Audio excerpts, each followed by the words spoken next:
रासायनिक खेती जहर है, जहर है, जहर है। लहराए फसलें खेत खेत में।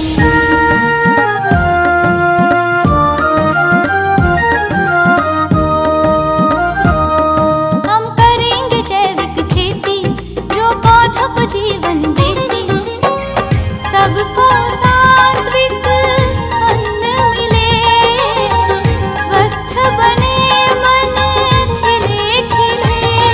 नए युग के लिए नई खेती, यह शाश्वत यौगिक खेती।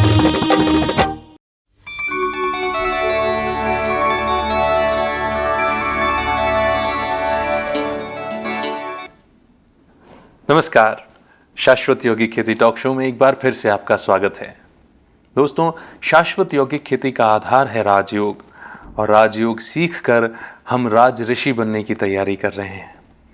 राजयोग मेडिटेशन के दौरान हमने जाना कि हम कौन है, हमारा वास्तविक परिचय क्या है जो कभी चेंज नहीं होता, जो शाश्वत है। हम आत्मा हैं। हम आत्माएं परम पिता परमात्मा से योग लगाती हैं, उनसे हमें ज्ञान प्राप्त होता है, उनसे हमें शक्तियाँ प्राप्त होती हैं, और उन्हीं शक्तियों को आत्मा स्वयं में धारण कर अपने जीवन का निर्वाह करती है और अपने अपने कर्म क्षेत्र पर जाकर कर्मयोगी बनती है। आज के इस एपिसोड में हम जानेंगे कि परमात्मा ने हमें और क्या क्या नॉलेज दी है, क्योंकि वर्तमान समय हम देखते हैं कि बहुत सारी आत्माएं इस धरती पर अपना रोल अदा कर रही हैं, और बातों बातों में हम कई बार कहते हैं कि कलयुग का अंत आ गया है, हर ओर अराजकता, भ्रष्टाचार है, प्रकृति भी अपने रूप दिखा रही है बदल बदल करके। न चाहते हुए बहुत अच्छी इंटेंशन से हम फसल उगाते हैं, मगर प्राकृतिक आपदाएं हमारी फसल को बर्बाद कर जाती हैं। क्या है इन सब बातों के पीछे का राज, आज के इस एपिसोड में जानेंगे। और इन सब विषयों पर चर्चा करने के लिए हमारे साथ स्टूडियो में मौजूद हैं ब्रह्मा कुमारी अदिति बहन। दीदी, एक बार फिर से आपका स्टूडियो में बहुत बहुत स्वागत है। ओम शांति। ओम शांति। दोस्तों, अदिति बहन के बारे में आपको बता दूं कि पिछले 13 साल से वो प्रजापिता ब्रह्मा कुमारी ईश्वरीय विश्वविद्यालय में दिए जाने वाले आध्यात्मिक ज्ञान से जुड़ी हुई हैं। उन्होंने मास कम्युनिकेशन से MSc किया हुआ है। जी news, AIR, Dainik Bhaskar, EMPC, IGNOU जैसे संस्थानों में एज ए जर्नलिस्ट अपनी सेवाएं दी हुई हैं।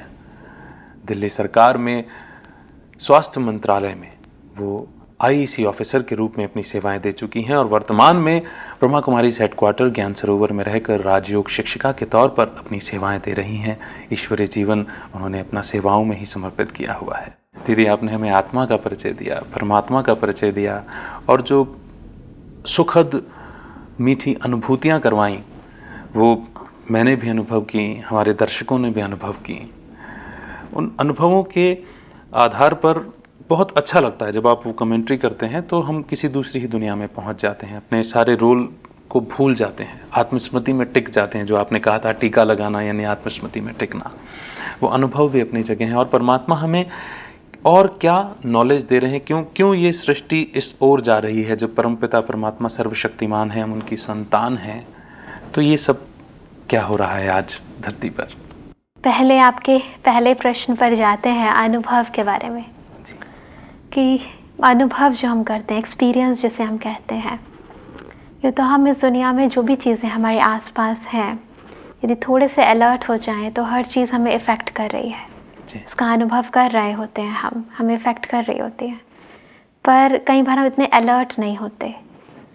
परमपिता परमात्मा तो वो सुप्रीम शक्ति है जी, कि यदि हम पूरी कॉन्शियसनेस के साथ उसको अनुभव करें जी, तो हमारे जीवन में, जिसे हम कहते हैं मैजिकल चेंज, जी, से जादुई परिवर्तन हो जाए। जी, यूँ तो दुनिया के अंदर छोटे छोटे चेंजेस के लिए भी इंसान बहुत हेजिटेट करता है। हाँ जी, ये नहीं बदलना, वो नहीं बदलना, हाँ जी, ये नहीं होना चाहिए, छोटे छोटे। और अपने बारे में भी हम इतने ज़्यादा रिजिड होते हैं, मैं नहीं बदल सकता, मैं तो हूँ ही ऐसा, मेरी तो आदत ही ऐसी है। जी, जी, तो बहुत ज़्यादा रिजिडनेस आ जाती है, और हम एक्सेप्ट कर लेते हैं उन सब नेगेटिविटीज़ को कि मैं तो ऐसा ही हूँ। वो झूठे परिचय के साथ में वो झूठी जो अभिमान और झूठी जो गलत आदतें हैं, उनको भी नहीं छोड़ना चाहते थे हम, ऐसे थे हम। छोड़ना चाहते भी नहीं, इनफैक्ट ऐसा ही होता है सबके साथ। लेकिन जब हम ये राजयोग मेडिटेशन करते हैं, योग करते हैं, तो ये जो अनुभव हैं ये हमारे अंदर जो सुषुप्त शक्तियाँ हैं इन्हें उजागर करती हैं जी इस हद तक, क्योंकि यहाँ हम ईश्वर के साथ प्रेम करते हैं। और प्रेम यानी स्नेह, ये वो बहुत ही गहरा संबंध है एक पिता का अपने बच्चे के साथ। जी वो ऐसा बहुत ही सुंदर संबंध है कि उस संबंध के आधार से आत्मा जो है अपने आप को टोटल चेंज करने के लिए रेडी हो जाती है। मुझे याद है जब हम हेल्थ मिनिस्ट्री में थे तो हमारे साथ एक फ्रेंड थी, कुलीगी थी, तो वो चेंज नहीं होती थी बिकॉज उसको चाय पीने की इतनी ज़्यादा आदत थी।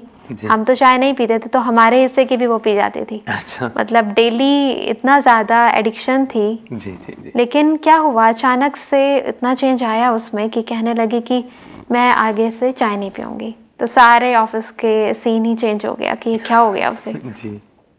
बाद में जाके पता चला कि उसकी मैरिज हो रही है। जी। तो उसने कहा कि जो जिससे मेरी मैरिज हो रही है ना वो चाय नहीं पीता है, तो अगर मेरी आदत बरकरार होगी तो दिक्कत हो जाएगी। हाँ जी। तो वो आदत जिसके कारण अक्सर कई बारी आपस में कई बार झगड़ा भी हो जाता था उस चाय के कारण, क्योंकि और टाइम पर भी उसे चाहिए होती थी। जी जी जी। आज उसको छोड़ना उसके लिए ईजी हो गया। तो वो जो संबंध है एक व्यक्ति के आधार पर भी इतना चेंज आ जाता है। जी। यहाँ ईश्वरीय संबंध है, डिवाइन है ये संबंध, है ना। तो इसके कारण हमारे अंदर वो नेगेटिव थिंग्स, जिसे हम कई बार हम कहते हैं क्रोध है हमारे अंदर, हमारे बोलने का तरीका ऐसा है, मेरा नेचर ऐसा है, जी। वो जो बहुत ही गहरे में चला गया है नेचर। जी जी। तो इस शक्ति इतनी ज़बरदस्त है, इतनी पावरफुल है कि उन जो बहुत अंदर तक गए हुए हमारी नेगेटिव थिंग्स हैं उनको भी बाहर निकाल देती है। क्या बात। तो ये वो रिलेशन है। मुझे याद है कि हम एक बार ये गांव में गए थे तो एक माता ने अपना अनुभव सुनाया। जी। मतलब कैसा मैजिक चेंज है, ऐसा रिलेशन बनाते हैं भगवान के साथ। जी। तो उसने बताया कि गांव की माता थी, इतना कॉम्प्लिकेशन में नहीं जाती थी, इतने विस्तार में जो हम नॉलेज देते हैं वो भी नहीं समझती जी थी। जी जी। पर उस माता ने ये समझ लिया कि मैं एक आत्मा हूँ, मेरा पिता परमात्मा है और मेरे साथ है। क्या बात। बस इतना ही समझा उसने, इतना थोड़ा सा ही, और उसको अपने साथ रखना। जी जी। तो उसने अपना अनुभव सुनाया कि उसके पति ने शरीर छोड़ा तो उसके बाद वो क्या करती थी, खेतें थी उसकी अपनी, तो खेतों पर जाती थी, अपना कार्य करती थी। हाँ पर चाबी साथ नहीं लेकर जाती थी कि डर लगता था कि खो ना जाए। तो अपने उसके पड़ोस में जो माता थी उसको दे के जाती थी कि आप जो है जब हम इवनिंग में आएंगे, शाम को आऊँगी तो मैं आपसे ये ले लूँगी चाबी। जी। तो कई सालों तक उसका ये रूटीन बरकरार रहा। जी। लेकिन ह्यूमन नेचर होता है, तो क्योंकि वो लेडी थी तो शायद उसके मन में अचानक से एक थॉट आया जिसको वो देकर जाती थी चाबी। उसके मन में आया कि अकेली रहती है, इतना सब कुछ है, ज़रूर इसके घर में बहुत कुछ होगा। जी। तो उसके मन में एक थॉट आया जो कि अचानक से आ सकता है किसी के मन में। तो उसने ये सोचकर एक कोशिश करी और देखने के लिए, जस्ट देखने के लिए कि इसके घर में और क्या क्या चीज़ें हैं। जी। उसको चाबी तो थी उसके हाथ में और वो जा चुकी थी। जी। तो उसने उसके घर का लॉक खोल दिया। ठीक। और जैसे ही लॉक खोला वो डर गई, इतनी डर गई कि फटाफट उसने लॉक वापस लॉक लगा दिया और फिर लौटी। और जैसे ही शाम को वो बहन आई और उससे चाबी मांगी तो उसने, क्योंकि वो हरियाणा की थी, तो उसने अपनी हरियाणवी टोन के अंदर उसे पूछा कि तू घर में किसी बूढ़े को छोड़ के जाती हो, अकेले छोड़ के जाती हो? अच्छा। तुम्हें तो शर्म ही नहीं आती है। उसको बहुत कुछ सुनाया। ठीक। तो फिर उसने उसे कहा कि मैं किसी को नहीं छोड़ के जाती, हमारे घर में तो कोई नहीं है। हाँ। अपनी भाषा में बात करी। तो फिर उसने कहा नहीं, मैं तो नहीं मानती। कहते नहीं मानती, खोल के देख लो। तो खोला लॉक, कोई नहीं था। जी। तो हमारे यहाँ परमपिता परमात्मा की ज्योति की और नीचे प्रजापिता ब्रह्मा बाबा की तस्वीर होती है, जिनके ही माध्यम से परमात्मा ने ये सुंदर नॉलेज हमें दी। तो उस तस्वीर को उसने ऐसे उंगली करके कहा कि यही बूढ़ा यहाँ बैठा था। अब उसको तो नहीं पता कि ये कोई हमारे प्रजापिता ब्रह्मा बाबा हैं। तो मतलब उसने कहा ये यहाँ बैठा था, मैंने देखा था। तो बार बार कह रही, यही कहते तुमने क्या मेरे पीछे ऐसे खोला था क्या? हाँ। उसने कहा हाँ। कहते देखा, तुम्हारे भरोसे मैं घर को छोड़ के नहीं जाती, मैं परमात्मा के भरोसे शिव बाबा को कह के जाती हूँ कि तू मेरे घर की रक्षा करना। तो ये वो प्यार है, वो शक्ति है जो हर जीवन के हर स्तर पर आपकी रक्षा करती है। यदि आपका ईश्वर के प्रति निश्चय है, विश्वास है, अचल है वो जी, तो वर्क करती है, ज़बरदस्त वर्क करती है। ये तो बहुत छोटी बात है, ऐसे न जाने कितने अनुभव, स्पेशली बहनों के मन में भावनाएं बहुत ज़बरदस्त होती हैं। जी जी जी। तो यहाँ पर दीदी एक बार याद दिलाना चाहूँगा अपने दर्शकों को कि प्रजापिता ब्रह्मा वह साकार मनुष्य माध्यम हैं जिनके माध्यम से परमपिता परमात्मा ने यह ईश्वरीय ज्ञान हम सब तक पहुँचाया है। और उन्हीं बाबा को उस स्त्री ने, वो जो माता थी, उनके घर में देखा।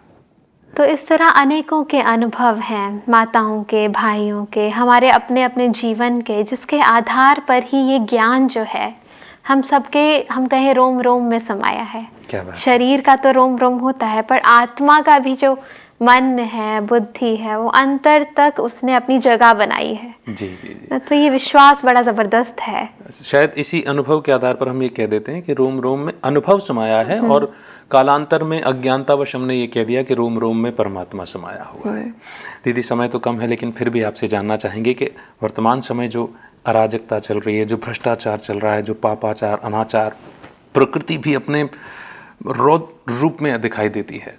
किसान भाइयों के साथ में तो कितना अन्याय हो जाता है, अज्ञान, मतलब जो भी अब समय चक्र चल रहा है, जो भी कर्मों का फल है, वो सब चीज़ें हैं हमारे सामने। लेकिन परमात्मा इस बारे में क्या ज्ञान देते हैं? ये सृष्टि चक्र का ये कौन सा समय है कि सब कुछ अति में जा रहा है, और क्या वाकई में सुख का समय आएगा? क्योंकि आप जब कहते हैं कि परमात्मा आ गए हैं, दुख हरता सुख करता आ गए हैं, तो कहते हैं कि दुख भरे दिन बीते रे भैया, अब सुख आयो रे। तो वो कब देखने को मिलेगा वो समय? बहुत अच्छी बात कही आपने। और वैसे भी हम एक और बात कहते हैं जी। हमारे यहाँ, जब भी हिंदुओं के अंदर जब भी कोई चीज़ स्टार्ट की जाती है तो हम एक स्वास्तिका का निशान लगाते हैं। इसका अर्थ है सुअस्तिका, जो हो रहा है वो अच्छा हो रहा है, जो हुआ था वो भी अच्छा हुआ था, और जो होने वाला है बहुत बहुत अच्छा होने वाला है। क्या बात। और जो कुछ भी हो रहा है, कई बार हम किसी चीज़ को एक एंगल से देखते हैं, उस एंगल में कई बार हमें लगता है कि ये ऐसी है, डिफेक्टेड है वो एंगल, तो हमें लगेगा ये है ही ऐसा। जी जी जी। तो ये नज़रिया होता है। ओके। तो इस समय हर व्यक्ति उस चीज़ को एक ही एंगल से दिख रहा है, यानी वर्तमान जो सीन दिख रहा है उसके आधार पर हम ये निर्णय कर लेते हैं कि ये ऐसे ही है दुनिया। लेकिन हम ये स्मृति को थोड़ा सा पीछे करें और थोड़ा सा जागरूक होकर यदि सोचें जी, तो कोई भी चीज़ अपनी ओरिजिनल स्थिति में एक जैसी नहीं होती, वैसी नहीं थी।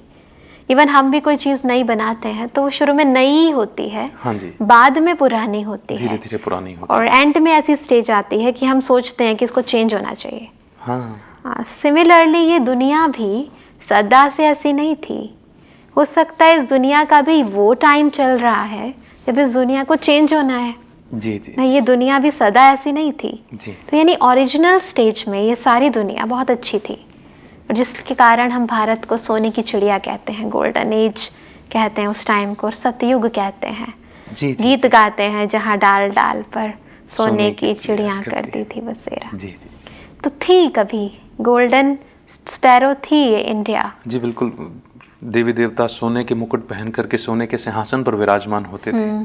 तो ये दुनिया थी ऐसी सुंदर, पर हर चीज़ जैसे नए से पुरानी होती है, ऐसे ये संपूर्ण सृष्टि भी अपनी उस नवीनता से आज अपने इस स्थिति पर पहुंची है। दीदी, जो आपने स्वस्तिका के बारे में बताया, और ये जो आप बता रहे हैं कि दुनिया ऐसी थी और फिर से एक परिवर्तन का समय चल रहा है, ये बात तो मैं भी समझता हूँ, हमारे दर्शक भी समझते हैं कि एक चक्र है, अनवरत चलता है, जैसे घड़ी भी फिरती है, और परिवर्तन को ही सृष्टि का अटल नियम कहा गया। जी। तो किस क्रम में ये आज हम इस कगार पे पहुँचे हैं, और फिर वो समय कब आएगा जब एक बार फिर से शायद हम इस भारत को सोने की चिड़िया के रूप में देख सकें? तो सबसे पहले ओरिजिनल स्टेज जिसे हम सत्ययुग कहते हैं, प्योरीफाइड फॉर्म, जी, सोने की दुनिया कहते हैं, जिसे हम स्वर्ण युग कहते हैं, गोल्डन एज कहते हैं, सच्चा युग भी सच्चा युग भी कह सकते हैं। तो वो गोल्डन एज जो थी, वो जो गोल्डन दुनिया थी हमारी, जी, वो उसी ने ही स्थापित की थी जिसे हम सत्य कहते हैं, अर्थात परमात्मा। और उसी के ही, हाँ, उसी के ही नियमों के आधार पर उन सत्यता प्रधान थी हाँ, इसीलिए उसे सतयुग कहते हैं, यानी आत्मा अपनी ओरिजिनल स्टेज में थी। जी। हम जिस स्टेज को आज प्राप्त करना चाहते हैं, यानी सुख स्वरूप, हाँ शांत स्वरूप, आनंद स्वरूप, उस समय वो सब चीज़ें अपनी टॉप मोस्ट लेवल पे थी, इसीलिए उसे कहते हैं सतो प्रधान थी आत्मा। जी जी जी। तो यानी सुख, शांति, आनंद, प्रेम, पवित्रता, शक्ति, ज्ञान, सब कुछ अपने टॉप मोस्ट लेवल पे था।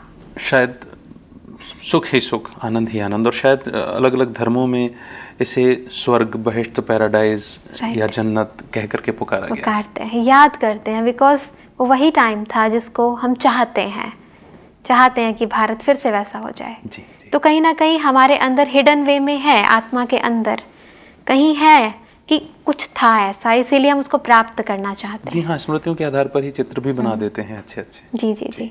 तो ऐसे ही सबसे पहले सतयुग था, तो समय बीतता गया। इन 4, जैसे हम स्वस्तिक अपनाते हैं, तो ये 4 युग यानी सतयुग, त्रेता युग, द्वापर युग, कलयुग, जी। ये संपूर्ण सृष्टि चक्र की आयु 5000 वर्ष है। 5000 वर्ष। तो 5000 वर्ष के इस साइकिल के अंदर हम 4 फेजेस से होकर गुजरते हैं। और क्या ये चारों फेजेस बराबर बराबर हैं? जी। क्योंकि स्वस्तिका एक जैसा ही बनाया जाता है, उसमें आगे पीछे बड़ा छोटा नहीं किया जाता। जी जी जी। तो इन 5000 ईयर्स को हम 4 भागों में डिवाइड करते हैं, तो 1250 वर्ष सतयुग, त्रेता, द्वापर और कलयुग, इन 4 फेजेस से होकर हम सभी गुजरते हैं। क्या इसीलिए हम कहते हैं भारतीय सभ्यता 5000 वर्ष पुरानी है? जी जी जी, 5000 वर्ष पुरानी है, और 5000 वर्ष का गायन हमारे विभिन्न ग्रंथों में है। बिल्कुल बिल्कुल। बाइबल में भी कहते हैं कि क्राइस्ट से 3000 वर्ष पहले इस दुनिया में पैराडाइज था। जी। तो 5000 ईयर्स की बहुत सारी बातें हैं, तो एक फिक्स टाइम है जिसके बाद फिर से रिपीट होती है साइकिल। जी जैसे इस दुनिया के अंदर जो डे है 24 आवर्स का है, जी। 24 आवर्स के बाद फिर से रिपीटिशन होती हाँ है। जी हाँ जी। तो ये फिक्स्ड पीरियड है, सबसे बड़ी साइकिल है जो एज इट इज़ फिर दोबारा रिपीट होती है। As it is, as it is, मतलब फिर से सतयुग, फिर से त्रेता, फिर से द्वापर और फिर से कलयुग। कलयुग आएगा। और एज इट इज का मतलब जैसा था वैसा, वैसा बिल्कुल हूबहू जिसे हम कहते हैं। मतलब जो रोल हम पहले अदा कर चुके हैं वही जी। रोल फिर से अदा करें। जी जी जी, बिल्कुल ऐसा। क्या ये वर्तमान संदर्भ में भी होगा? कलयुग में भी जो जो हुआ वो सब फिर से रिपीट? बिल्कुल फिर से रिपीट होगा। जैसे आप कोई फिल्म देखते हैं, जी जी जी। तो जैसे आप शुरू के अंदर सब कुछ बहुत अच्छा दिखता है, हाँ तो जी। वो भी जब फिल्म रिवाइंड करते हैं तो एज इट इज़ आता है। हाँ जी। लेकिन जो लास्ट सीन होता है, जब चारों तरफ मारा काटी, बॉम्ब्स और ये सब कुछ चल रहा होता हाँ है, जी हाँ जी हाँ तो जी। वो सीन भी एज इट इज़ ही रिपीट होता है। बिल्कुल। उसी तरह इस दुनिया की भी साइकिल की जो रील है, जब हम इसके फर्स्ट एपिसोड में जाएंगे तो भी बहुत सुंदर दिखाई देगी, और लास्ट एपिसोड पे जाएंगे तो ऐसी दिखाई देगी। तो आज जो हम सीन देखते हैं ये लास्ट सीन है।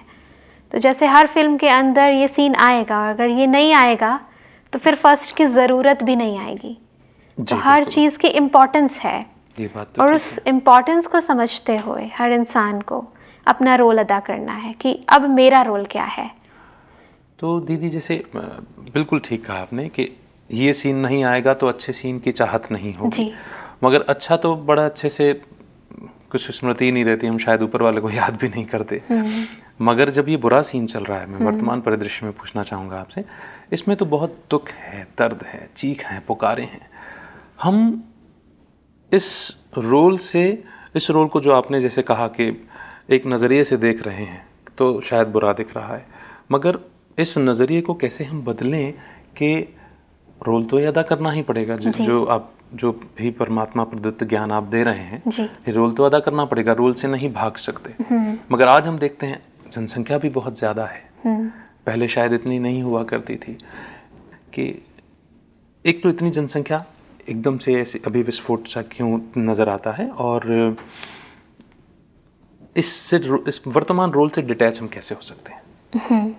तो सबसे बड़ी चीज़, पहला प्रश्न जो आपका है कि जनसंख्या जो है इतनी सारी बढ़ रही है। देखिए, हमने जैसे पहले वाले एपिसोड में हमने बात करी थी कि हम सभी पिता के घर से, जिसे हम परम धाम कहते हैं, वहाँ से इस संपूर्ण सृष्टि में, इस सृष्टि चक्र के अंदर प्रवेश करते हैं, इस वतन में आते हैं। तो हम सभी आत्माएं भी उस परम पिता परमात्मा के घर यानी परम धाम से इस धरती पर आती हैं।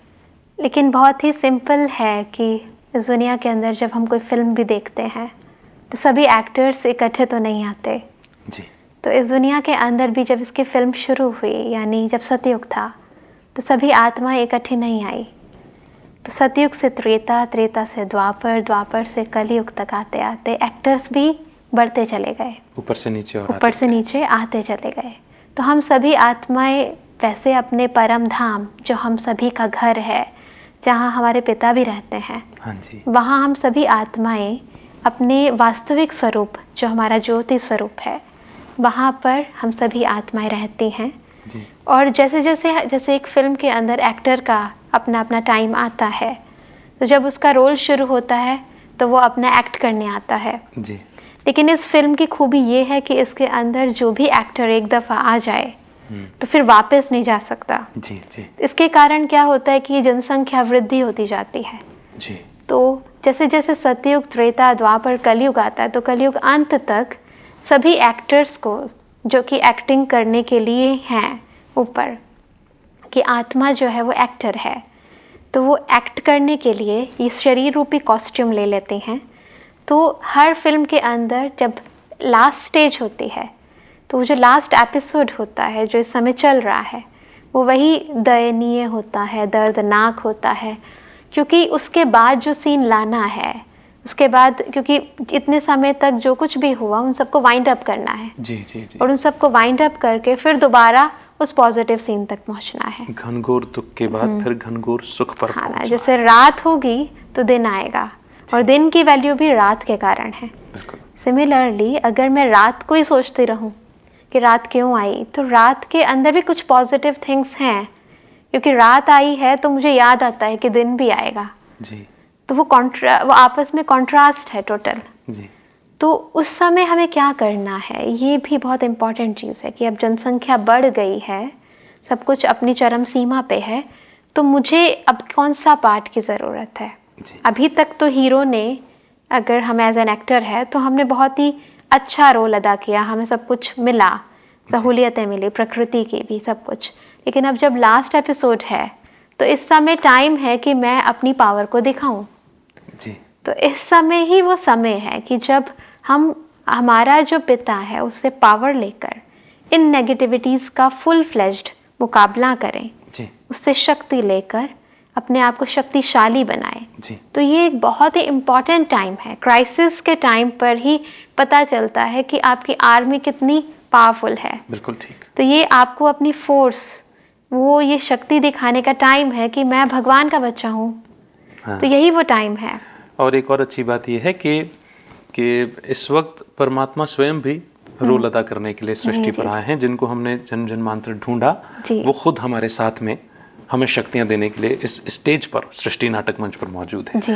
आप इतनी अहम जानकारी, परमात्मा पर विश्वास का रिजल्ट, किस तरह से परमात्मा हमारी रक्षा करते हैं, और सृष्टि नाटक का क्या रहस्य है, किस तरह से 4 युगों में ये विभक्त है, और फिर से घनघोर दुख के बाद घनघोर सुख का समय आने वाला है, सहज शब्दों में हमारे सभी दर्शकों को बताया। मैं तमाम दर्शकों की ओर से आपका शुक्रिया अदा करता हूँ। बहुत धन्यवाद। तो ओम शांति। ओम शांति। दोस्तों, आज के एपिसोड में हमने जाना कि परमात्मा पर यदि हम संपूर्ण विश्वास रखते हैं तो कैसे परमात्मा, भगवान, हमारे विश्वास की लाज रखता है, हमारी रक्षा करता है। दूसरी बात हमने जाना कि सृष्टि नाटक मंच पर ये जो रहस्य चल रहा है कि इस वक्त कौन सा समय है, किस तरह से नाटक 4 युगों में विभक्त है, ये सब हमने दीदी के द्वारा जाना। और जिस तरह से एक फिल्म में हम देखते हैं कि अंत में सारे कलाकार फिल्म के अंत में आ जाते हैं, खूब मार धाड़, मारकाट का दृश्य चल रहा होता है, ठीक इसी तरह से जो बेहद का नाटक चल रहा है इस ओपन स्टेज पर, सारे कलाकार ऊपर से परमधाम से इस वक्त धरती पर मौजूद हैं, और वही थोड़ा सा दुख का समय चल रहा है। मैं ये तो नहीं कहूँगा थोड़ा सा, घनघोर दुख का समय चल रहा है, लेकिन इस दुख के बाद घनघोर सुख भी आना है, ये ज्ञान भी परमात्मा इस वक्त हमें दे रहे हैं, और परमात्मा स्वयं इस वक्त हमारे साथ अभिनय कर रहे हैं। हम उनसे शक्ति लेकर के इस समय के रोल को भी बखूबी अदा कर सकते हैं, निभा सकते हैं। फिलहाल आज के इस एपिसोड में इतना ही। कार्यक्रम की अगली कड़ी में राजयोग मेडिटेशन से जुड़े किसी अन्य विषय पर चर्चा करेंगे। तब तक के लिए दीजिए इजाज़त। नमस्कार।